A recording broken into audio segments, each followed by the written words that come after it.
This season, Instacart has your back to school. As in, they've got your back to school lunch favorites, like snack packs and fresh fruit. And they've got your back to school supplies, like backpacks, binders, and pencils. And they've got your back when your kid casually tells you they have a huge school project due tomorrow. Let's face it, we were all that kid. So first call your parents to say I'm sorry, and then download the Instacart app to get delivery in as fast as 30 minutes all school year long. Get a $0 delivery fee for your first 3 orders while supplies last. Minimum $10 per order. Additional terms apply. Everyone has moments in life they can't just stop thinking about. They can be embarrassing things, like that one time you face planted in front of a group of teenagers, or something amazing like the first time you hosted your family for the holidays. And on Baby, This is Keke Palmer, hosted by me, Keke Palmer, and presented by BMW, we know to savor the good memories and let go of the bad. And one thing everyone remembers fondly is their first time behind the wheel of a BMW. So come join me and BMW this summer as we explore pop culture moments and topics you just can't stop thinking about on Baby, This is Keke Palmer, sponsored by BMW, the ultimate driving machine. And so design using AR is just a much more natural. It's more like interacting with real objects, just as you do in the real world. So instead of scroll, tap, click, you have infinite options, bumping and nudging and squeezing and throwing. It's more like interacting with the real world. Welcome to Barriers to Entry, a design innovation podcast on the Surround Podcast Network. This is the show where we obsess over the not too distant future of the architecture, design, and creative industries and the ideas, tools, technologies, and talent that will take us there. I'm Andrew Lane, the co-founder at Digby, and as always, I am joined by Bobby Benet, Chief Growth Officer at the Sandow Design Group. Bobby, we're coming to the end of another randomly created milestone of ours, Season 2. How are you feeling about this moment in time, given that Season 1 was so much less compact and so much more meandering than we've managed to make the second spin around the sun? Well, I feel like Rob Schulte, executive producer of Barriers to Entry, would take great exception to the randomness you just placed on Season 2. No, Season 1 was the random season. Season 1 was meandering. There were several trips around the sun. Season 2 is precise. Season 2, thoughtful, lots of thought. Surgically precise. Surgical. That's the right phrasing there. But yeah, I mean, a finale of Season 2, I think a who's who from a guest standpoint. We had the spring of BTE, a nice trip to NeoCon this season. Lots of talk about the Sphere in Las Vegas following our memorable trip there during KBIS 2024. But lots to learn. And I'm wondering, Andrew, if there's a particular guest that for new listeners to the show, you'd encourage them to go back and hear the interview, a little upfront plug, if you will, for the Season 2 library. Yeah, it's tough. I think that the conversation that pops out to me the most when I think back is Bill Mandera, who is CEO of Mancini Duffy. Love that he is not only the reluctant head of a major global architecture firm, but also a prolific artist on Spotify. I loved the creativity and the various ways in which his mind translates into how that business flows. And I thought that was just a really well-rounded and interesting conversation. But thank you for asking me to name my favorite kid. As a man who has multiple children, I will now ask you to do the same in podcast form. Is there one that popped out to you, Bobby? My favorite kid? You can go kid or podcast, but it'd probably be easier for you at home if you do podcast. Interesting. I will say, if I were to encourage folks to go back and listen to an episode from an inspirational standpoint, and again, this isn't my favorite. I don't name favorites. Each guest has its own qualities. I really like to go back to the episode with Federico Negro from Canoa.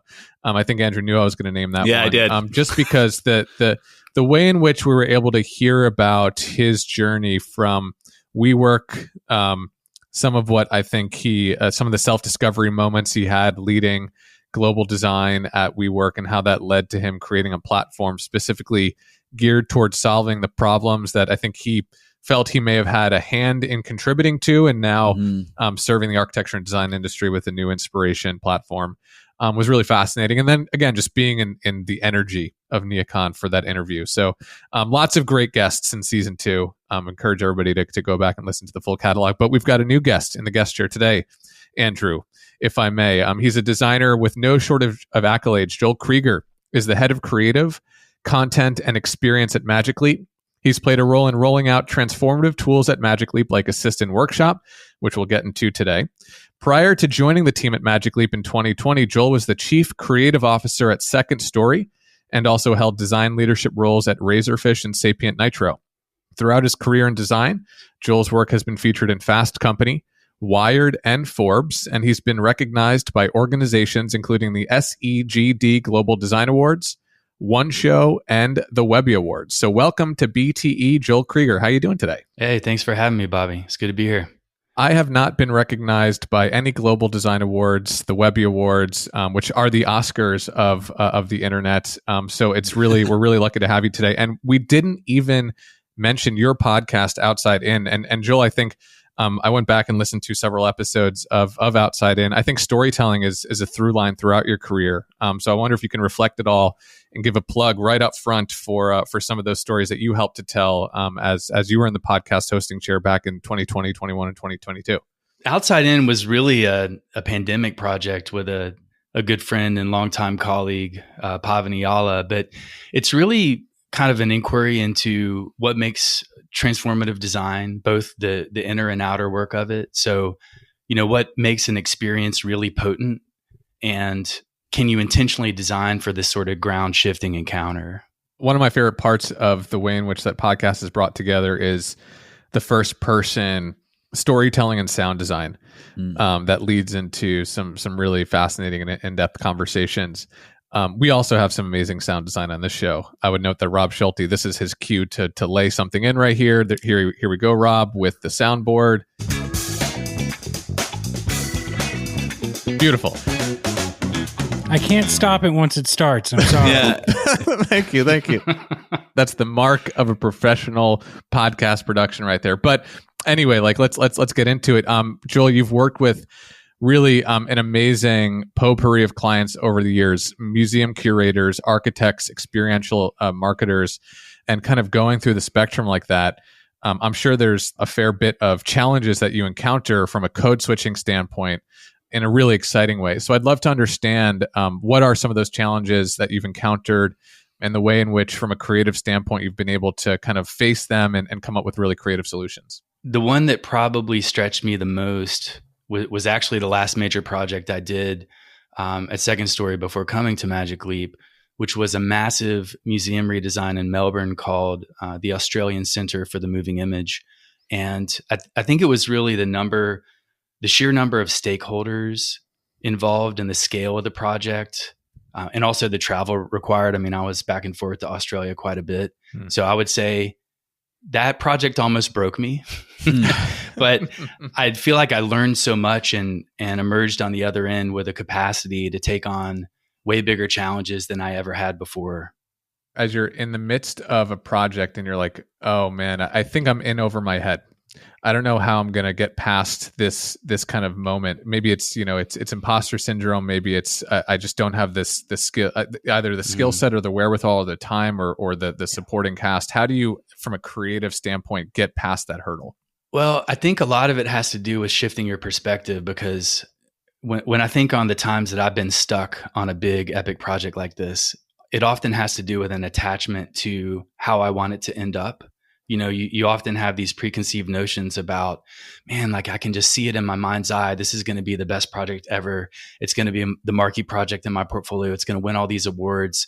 And, it never ends up how you initially imagine it. And so there's this quality of being in response in relationship to the unfolding happenings of a big project like that, especially one that goes multi-year, where you just have to slide into a state where you're just flowing with things.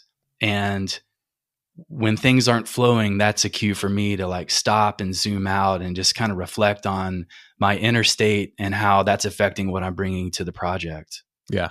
That idea of, being in over your head and not letting anyone know. I always recall, I used to work in agency as well. And one of our global leadership things, they put up a quote from Kurt Vonnegut that I'll paraphrase, but basically that, we need to be in a business where we're comfortable jumping off cliffs and knowing we need to grow wings on the way down. Such a good quote.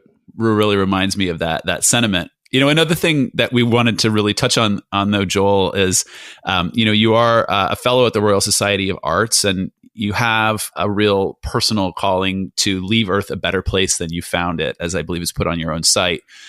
What were some of the things, like through all of these massive projects that you've worked on in your history, that really prompted that and led you to having that kind of a mission in your work? I think we kind of all hear this little voice to some extent, and it's easy to tune it out because the modern world is very noisy and chaotic. But I think we all have this sense that something's not quite right, and if you follow that voice down the rabbit hole, inevitably you start to ask a lot of questions, trying to get at the source of this wrongness. And you start to reflect maybe upon why it is that you're really here. And so for me, if I had to pinpoint an exact moment, it would probably be somewhere around 2014 or so. And it had nothing to do with climate, but rather coming to the realization that we're in a mass extinction event and encountering the concept of shifting baseline syndrome. Some people call it ecological amnesia, where you realize that what we think of as normal, pristine nature in terms of like the abundance of plant and animal life is actually in an incredibly degraded state. So this is not normal. And of course, this can be a very depressing thing to explore if you choose to really look at it. But on the positive side, there's no growth without friction. And some people kind of look at this ecological meta crisis as an opportunity for humans to grow into their rightful role as a species, which kind of becoming planetary stewards in a sense. Yeah, this came up on a previous episode in this season, but the concept that waste is man-made. Like in nature, there is no waste. And so it's a concept that we've created over time. So it's always exciting to hear, guests and anyone who's focused on these kinds of areas. And shifting our focus, let's navigate ourselves over to this world of AR and of wearables. We'd love to know, and obviously, you work at Magic Leap, so one of the leaders in the space, so you probably have the answer from the company spokesperson book. But we just love to know, how long, or like where did your belief in wearables start? Have you always believed in it? What led you to kind of get to where you are today, being on the leading edge of this space? Yeah, well, so believe it or not, I'm not really an early adopter of technology. I know that may be shocking, but I didn't get an Apple Watch until very recently, and it was only because I needed it for a trail marathon I was going to do. I would say I have a healthy amount of skepticism, which I suppose is a helpful reality check, especially in a culture that worships technology and is kind of always bypassing the present for the future. But despite this, for most of my career, I found myself working on what I'd call pioneer work, where we're essentially working with emerging technology. We're trying to figure things out. The rules have not yet been written. And I find that kind of environment full of adventure and excitement. And, wearables to me have seemed inevitable. Mm-hmm. It's just a more accessible and kind of intuitive way to use technology. But when things hit critical mass and when they take off is always hard to predict. I think for me, when I first put on a Magic Leap 2, I had this moment of feeling like, oh wow, like we're finally here. And I think it was a combination of things. It was between the very large field of view, the clarity of the image, and the lightness of the device. It was kind of clear to me in a way that it hadn't been before, and probably more of a feeling than anything else, that this technology is going to change everything. You mentioned that, oh, wow, we're finally here moment. Where do you think we are in the overall adoption curve of different types of wearable technology? Yeah, it's still early days. I reckon we're somewhere towards the beginning of the early adopter phase. And it's a bit gray because when you look at XR as a category, VR is well ahead of AR in terms of adoption, but they both influence each other. And then you have video pass through like the Apple Vision Pro, which kind of muddies the water because it's kind of in between VR and AR. Mm-hmm. But optical see-through AR, which is what Magic Leap is, is getting a lot of traction in key areas. Like I'm really interested in the learning and development and training, for example. But there's just so many use cases being explored, and some of these are just further along or maybe more ready for this than others. So, it's like it's being adopted at different levels based on the specific use case and industry, I'd say. As somebody who's like a skeptic, and your perspective on so many things is, you obviously go deep, right? Like, you're just talking about your story from 2014, and yet you're on the cutting edge in this technology. Andrew asked about the adoption curve from a wearable standpoint. You must be in circles from a social standpoint, from a familial standpoint, with folks who inquire about your career, who aren't as familiar with wearables, especially like AR and goggles. So I'm just wondering, like, in layman's terms, how you explain to somebody the sensation of putting on goggles and experiencing that sort of moment, that aha moment that you had, other than saying put them on and see for yourself, or is it just put them on and see for yourself? It's really interesting because we're really kind of making a huge shift here. So you're used to working with digital things on these flat glowing rectangles, and then all of a sudden you see this virtual stuff spatially integrated with your real world. And it's a really different, it's like this separation, this boundary is completely obliterated. For all intents and purposes, it looks like holograms. It looks like, and the fidelity of these images, some of these images almost feel real. I remember a project we did where, we offloaded the compute of the puck that comes with the device to a remote rendering station. So you have like massive amounts of processing power. We had this car, and we had kind of a real-time map of the environment. So the reflection in the car paint would change based on where you were standing around it. And it was almost indiscernible from reality. So there's definitely kind of a spectrum here of the level of fidelity you can achieve, but the virtual world and the physical world start to blend. And it's only, who knows, man, this is going to be a wild ride. Who knows where it's going to go? But, I think that it's kind of an inevitable trajectory, is that more and more of our interactions with computers are going to be kind of in native 3D space. And it's going to be a lot more natural way to interact with things.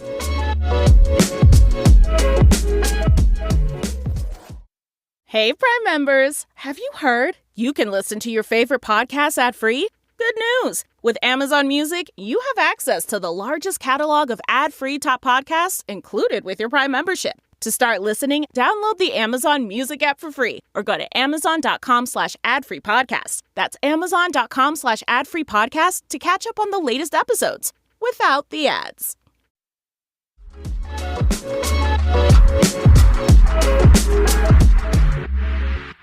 We've talked on the pod in really simple terms about the idea of the unflattening of the internet. And obviously, that's the earliest way to start to understand the fact that we've had this, what historically might end up being a 30-year blip, where we figured out how to flatten everything down to 2D so that you could scroll down a web page and have an experience. But we might be jumping back into where we've been throughout the whole course of human history, which is in full 3D experiences. I'm going to call back to season 1, Bobby. We had a guest, Greg Lindsay, who's, among many other things, he's a tech fellow at Cornell University, and he studies the blending of the physical and digital worlds and the impact on urban spaces. So if you think about Pokemon Go, was a popular example in that pod. Where are you, based on your last response, seeing the opportunities and the challenges and the exciting possibilities of where these sort of blending of physical and digital realities together, like where can that start to take us as we see the digital world continue to unflatten? Yeah, I don't know. I would probably answer that question by going specifically and looking at spatial design practitioners. So, any kind of architect or designer doing 3D work. And there are lots of different types of these folks. For so long, we've all been looking at representations of 3D things on 2D screens. And so our work with computers has been all about trying to design 3D things on these flat flat glowing rectangles. And so, now you have this shift and we're moving from screens to spatial. And with AR specifically, you have all these old limitations dissolving, and it's giving way to a much more immersive way to design, where you do it at scale, you do it in true three-dimensional space. And there are a couple of reasons why this matters. For one, this is just a more intuitive way to interact with computers. So if you think about how we interact with 2D screens, you're scrolling, you're tapping, you're clicking, and this is very limiting. And it doesn't make the most of how dynamic our human bodies are. And so design using AR is just a much more natural. It's more like interacting with real objects, just as you do in the real world. So instead of scroll, tap, click, you have infinite options, bumping and nudging and squeezing and throwing. It's more like interacting with the real world.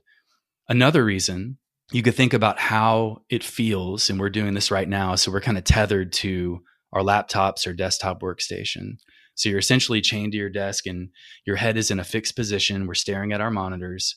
Our creativity is really restricted. And there are plenty of studies that show we're at our most creative when we're up and moving around. And so there's this unbounded free range quality I feel when designing an AR. I can get into flow state faster. I can stay lost in it for much longer. And I think a big part of that is because I do have this incredible freedom of movement. It's funny, Andrew talked about a tech fellow from Cornell and Pokemon Go. I tend to go back to my daughters on this podcast, and they're on school break right now. We're recording in the summer, and the way in which they interact with computers is already a little bit less two-dimensional. They're using touchscreen devices, and I wonder where they'll be at in 2 or 3 years if it'll just be a different level of interaction. How far away are we from like an immersive standpoint to kind of like getting into school systems and allowing kids to sort of experience that way? You touched on VR earlier, Joel. I'm wondering, from a user perspective, how do you think of things between AR versus VR? Because I think you feel more strongly about the power and opportunity with augmented reality as opposed to virtual reality. Yeah, AR and VR, they get bundled together a lot, but they're actually quite different. And it gets even more confusing with things like the Apple Vision Pro that are, as I said before, kind of in between. So it's not really AR, but it's something called pass-through VR, which shows a video feed of your surroundings with digital content in it. So you're not really seeing the physical world. Your experience of reality is fully mediated by a screen. And so with VR, I like to think about it like you're wearing a digital blindfold. So you're shut off from the real world, but you're fully immersed in this digital one. And it's very much a solo experience. It kind of closes us off from others. Whereas, AR, and this is what I like about it, it keeps us grounded. It keeps us connected to the real places we're in and the other people who are there with us. So for that reason, it's much more capable of enabling collaborative experiences. And honestly, this is just where I like to play. And, it's not to say that, VR is bad. All these different XR devices on the spectrum have their place and have different use cases that they excel at. But there are just a lot of things I couldn't imagine doing in any kind of VR device. So scenarios where you need complete full visibility, you need situational awareness and the ability to move around freely, like a site walkthrough or a collaborative design session. For those types of things, I really need to be in AR. If I'm to think about like my parents, I'm thinking about my dad in particular. He's got the Oculus device, throws it on in his living room, and he's on a really badly rendered roller coaster, and everyone's laughing at him in the living room, and he doesn't know why people are laughing at him. He's probably interpreting Magic Leap goggles as being the same thing as that. You don't see your surroundings, and you're in a living room, and you're the YouTube viral video of the guy falling over his coffee table.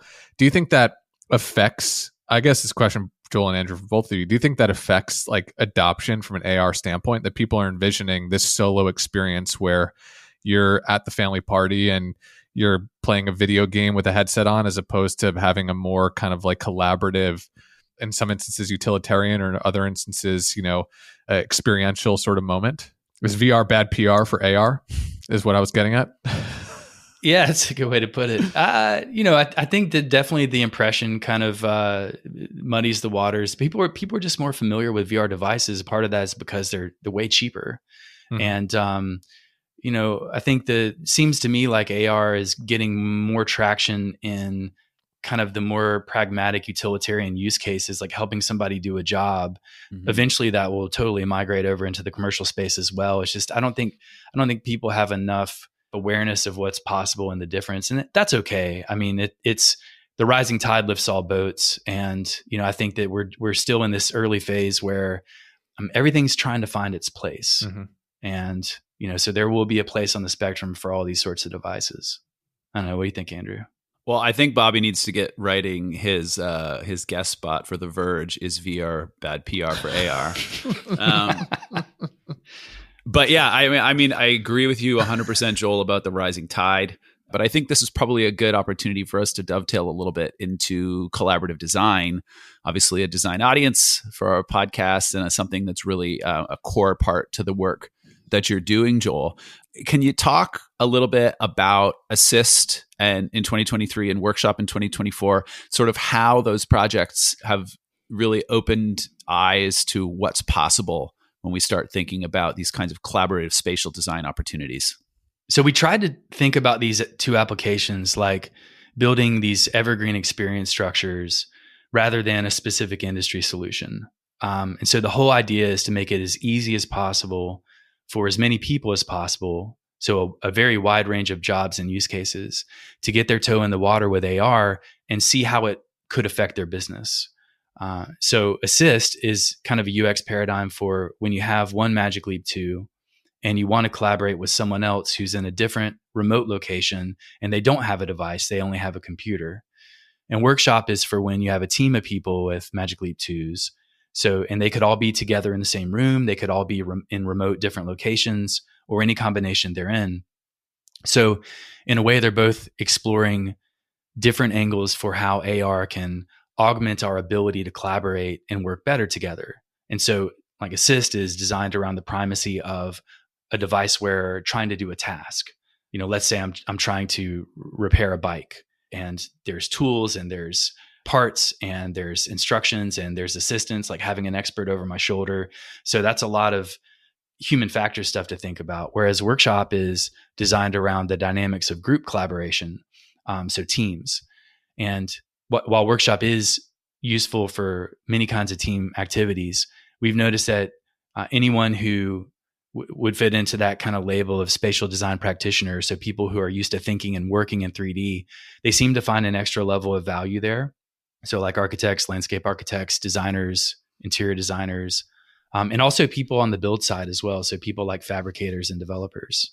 What's been the response from the architecture and design community? I mean, do they feel as though this is sort of a eureka moment? And are you getting the type of user feedback, ultimately real world kind of in the moment? Hey, this is like feature set, new feature development requests that you're really hoping from a community that, like you said, maybe this isn't exactly, maybe Assist and Workshop weren't specifically developed for these users, but this ends up being a core user type ultimately. So initial feedback and sort of like contribution to feature development ultimately. Yeah, I mean, the response has been very encouraging so far. I mean, and that's kind of the value of building something that's a little more generic and evergreen and looking for the signals. Where does it hit? And not being attached to like, oh, we're going to make a thing to solve this one problem for this one industry. And so with Workshop, the starting premise is let's really see what we can do with collaboration in general. And there are lots of, every sort of industry has collaborative team activities. That's just a thing with modern work. But once we had a beta version of Workshop, we partnered with this amazing design studio in New York called Hush, who make these amazing interactive architectural installations, and they're often inside corporate spaces. And they used Workshop during the course of a project for this new life sciences building called the Helix in New Brunswick, New Jersey. And they used it for all sorts of things. They used it for concepting, building virtual prototypes and iterating on them. And then towards the end, we even rented out a massive warehouse to have enough space to do an at-scale immersive design review. So some of these installations are just massive. So they had their clients over and walked them through the designs. And it was really amazing to witness how effective this was. I mean, these folks had been seeing these ideas and designs take shape on screens and presentations for months, but to be able to like step inside it and walk around and to see their response, it's pretty incredible. So I would say that in terms of specifics, besides, hearing that this is a much more fun way to work, we're also getting a lot of feedback around the business value. So how this saves money, for example, in that you don't need to do any physical prototypes. You can do all that work virtually. And how this saves time, which is the big one. So fewer iterative cycles are required to address client feedback. And I think part of why that is you're able to take your vision out of your head, place it in the room, and invite your clients to step inside of it with you. And it's as if it had already been built. And suddenly you don't have to convince them. You're not pitching them. They believe because they see it for themselves. They know it's going to work.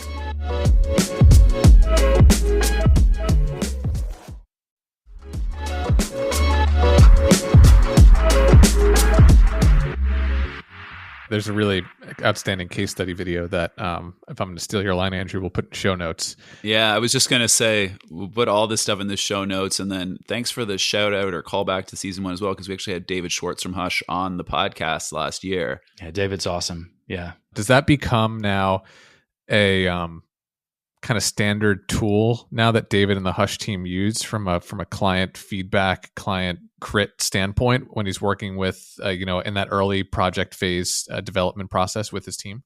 Yeah, my understanding is that they're continuing to use it. So this has kind of been one of those things where we helped them get up and running with it, kind of showed them how to use it, and they saw enough value to kind of make it a part of their process. So yeah, we've kind of become, I would say, decent friends through this process. And so it's kind of nice to just watch this evolution take place. I mean, and it is like we said, it's the early adopters. It's the people like David at Hush and Eric who are curious, and they're always trying to be reflective about their process and what are ways that we can change it and make it better. And I think these are the folks that are going to take us to that next level of the adoption curve. We talked about this a lot when we had David on, and I'm really curious to ask you about it now. From a talent standpoint, like what are the kind of brains that you need to bring together to design products like this when the workflow and the human collaboration is so at the core, but yet at the same time, there's a really powerful technology layer sitting on top? Like what is that collaboration like, and who are the people that you bring to the table to really hone in and refine that? Yeah, it's a very interdisciplinary team. So we mentioned before I was at Magic Leap, I was at Second Story, which was a company not too dissimilar from Hush in that we were, designing interactive kind of spaces. And what I realized was, that work was all about embedding technology into the built environment, but it's interactive spaces. And Magic Leap is still interactive spaces, except instead of the tech being embedded in the space, you're wearing it. And so what I found is that the folks who already are used to thinking and ideating in 3D, like I've hired a lot of folks from that Second Story scene, they tend to do really well here. And the technology differences are not the hurdle. It's the way of thinking and seeing, because we're not designing flat mobile apps here. We're designing something that has to account for all these different variables. To pull off something like this, there are so many different specialists that you have to get, and you got to find a way to get them all working together. And often these specialists come from very different backgrounds where they don't have the same vernacular. They don't speak the same language. So creating that kind of culture and communication flow is really important. But yeah, I'd say we have folks from video game backgrounds, from more proper physical design backgrounds like architecture. We even have a lot of folks from kind of the Hollywood movie scene, especially in the visual effects. A lot of folks doing deep learning and kind of the AI side of things as well. A lot of people don't realize this, but the Magic Leap 2 is not just placing content in the field of view. There's an awareness. There's like over 18 cameras and sensors in this thing, and so there's an awareness of your space. And so we're thinking about that as well. And that's just another suite of people we need to bring on the team. We often look forward on the show, but I'd love for us to just hit the rewind button for a second, Joel. You're coming off of that massive project at Second Story. You're beginning your career at Magic Leap. In terms of your skepticism is probably the wrong word, but I think you said earlier you wouldn't necessarily classify yourself as an early adopter of technology. From a design development standpoint, and from as it relates to the solutions that you've led and contributed to at Magic Leap, is the direction you've gone from and Magic Leap has gone in terms of what you've built in the last 4 years, where you envisioned taking things when you joined the company? Well, it's honestly, I had no expectations for where this would go when I joined. And it's been quite a ride with lots of pivots, and we've had to be very adaptive and nimble based on what we learn along the way. So for example, we were just talking about workshop, the feedback from the community has kind of changed the trajectory of the application altogether. So it was originally concepted around a tabletop scale or room scale group work. But what we found was that at scale design review scenario was such a huge signal, and there's so much value there that, we're leaning into, okay, well, what features are going to make that easier to do? But yeah, I think there's definitely this theme of kind of trying to think about these projects like almost like a Venn diagram, and so like you have like one circle where it's all the stuff that the project requires. And then it's another circle where there's, maybe things of greater meaning and significance and just things that you're personally curious about. And I find myself trying to find the overlap between those two and kind of nudge the project or bend the arc of projects in certain directions. So for example, at the beginning, we were talking about the ecological crisis and, how you can reconcile these two very different worlds. We had the first app for Magic Leap 2 that we created was called Wildfire, and it was meant to be about data visualization.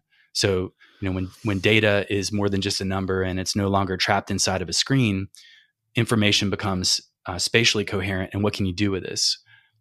So the nudge on one level is that we unfolded this project, which didn't have to be about wildfire. We unfolded it under the concept of something environmentally relevant, which was wildfire prevention training, and then also like exploring real-time emergency response. But on a second level, and I think this is more interesting, is that this project hints at other adjacent use cases where we're exploring the possibility of a tool like this to help people see and think in terms of living systems. So like watershed management or ecosystems restoration. And so in a way, this app functioned on many levels. It definitely functioned for the business, but it also became a powerful demonstration for how you can circle up with a group of people, your team, and become really one mind, standing around this spatial data to solve problems and also imagine plausible futures. So then you could use this project in conversations, for example, in the regenerative scene, where it's like a provocation, could this tool be used to help local communities come together and better manage their commons? So it's just kind of just trying to stay aware and nimble and find that sweet spot in between those two circles. Yeah, it's an awesome place to be in, that you're able to continue to harken back to that kind of mission-driven mindset you have about your career and leverage that in what manifested as a seminal product that was released for Magic Leap 2.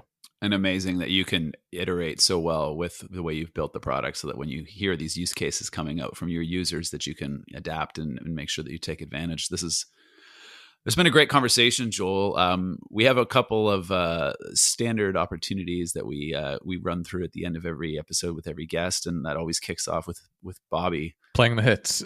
Yeah. We always like to allow our guests to plug anything they're up to, Joel, personally or professionally. So what do you want to share with our listeners? Well, you mentioned the podcast at the beginning, so I don't have any new projects on the horizon, so I guess I'll plug that. But it's been a while since we've done a new episode. But for the listeners who are interested in digging into some design insights from, I would say, some very unexpected places, you could check that out. It's outsideinpodcast.org. Yeah, we'll be sure to link it in the show notes, along with some of those videos that you shared with us of the products that we just spoke through. The other thing we always like to ask, Joel, at the end is there any advice or resources you'd share with a listener out there who's looking to build their innovation muscle, and maybe they've been victim of the bad PR for AR? What would you share with them just to take a look at, to better understand the space and where it has the potential to be going? So innovation is all about, doing something new, and our culture is obsessed with the new. So I like to use a cooking analogy. So if you're trying to cook something, and if you keep working with the same ingredients, and especially if you're using the same ingredients that everyone else is, your chances of truly innovating, of doing something new, are actually very limited even before you start. But if you switch up your ingredients, And if you do it with some really unusual suspects, well, now you've created the right conditions in which to come up with something new. So I think that's why, as a designer, not just AR, this is just as a designer, it's really important to step off the beaten path and explore the margins. And I think it's always so interesting to see how these outside influences show up in your work, and they show up in very unexpected ways. And so for me, this has taken the shape of doing lots of online courses in somewhat distant but kind of adjacent fields. And also, mentioned Joshua Tree. I recently completed an in-person intensive in the wilderness of Joshua Tree with Animas Valley Institute, which was mind-blowing. I'm about to take a permaculture design course. And so, I find myself seeking out these experiences that challenge my worldview. And in turn, I find that kind of enriches my ability to think differently and bring another level of value to my work.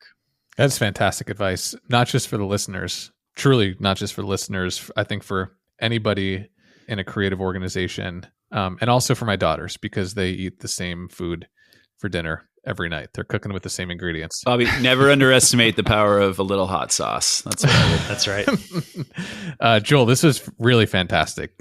Great advice. Amazing to hear about the Magic Leap roadmap, and to learn about your career, and to learn about your perspectives on spatial design, and really where we're headed from an immersion and AR standpoint. Thanks for joining us today. Yeah, thanks for having me, guys. Yeah, really, really exciting stuff, and a lot of great resources to share with the listeners too. So thank you so much. It was great. Yeah.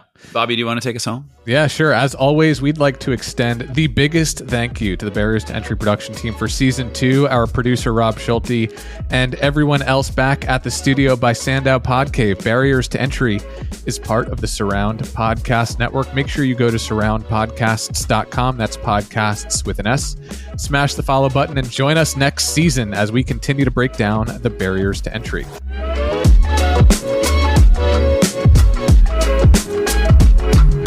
And I'd never done a marathon before. But I just figured, well, if we're going to do this, let's go all the way. Go all in. So I'm not doing another one. And your triathlon is next month, or Yeah, I'm taking a break. I did a marathon I don't know, it was like 10 years ago, and I crossed the finish line. I was like, I was the same way. Never again. Why did I just do that?